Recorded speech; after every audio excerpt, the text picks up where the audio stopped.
छोटे छोटे सरसों का बड़ी बड़ी पतिया, छोटे छोटे सरसों के बड़ी बड़ी पतिया, पिया झटपट बोलावे कोठरिया में, पिया झटपट बोलावे कोठरिया में। कैसे कयाई पिया तोहरी कोठरिया, कैसे कयाई पिया तोहरी कोठरिया, तोहर मम्मी जे सोवे वो सरिया में, तोहर मम्मी जे सोवे वो सरिया में। हमरे मम्मी से का तू लजालू धनिया, हमरे मम्मी से का तू लजालू धनिया, पूछा वो नहीं क जन्मल हईला की ना, पूछा वो नहीं क जन्मल हईला की ना। छोटे छोटे सरसों का बड़ी बड़ी पतिया, छोटे छोटे सरसों के बड़ी बड़ी पतिया, पिया झटपट बोलावे कोठरिया में, पिया झटपट बोलावे कोठरिया में।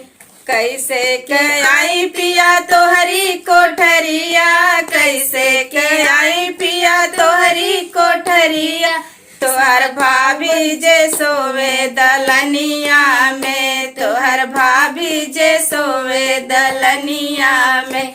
हमरे भाभी से का तू लजालू धनिया, हमरे भाभी से का तू लजालू धनिया, पूछा वो नहीं का सिखवल हईला की ना, पूछा वो नहीं का सिखवल हईला की ना। छोटे छोटे सरसों का बड़ी बड़ी पतिया, छोटे छोटे सरसों के बड़ी बड़ी पतिया, पिया झटपट बोलावे दलनिया में, पिया झटपट बोलावे दलनिया में।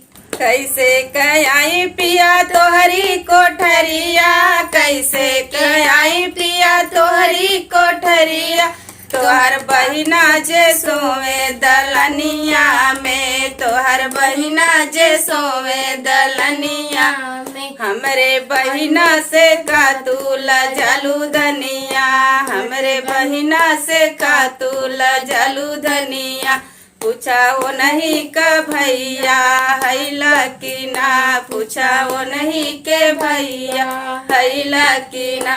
छोटे छोटे सरसों के लंबी लंबी पतिया, छोटे छोटे सरसों के लंबी लंबी पतिया, पिया झटपट बोलावे कोठरिया में, पिया झटपट बोलावे कोठरिया। नमस्कार दोस्तों।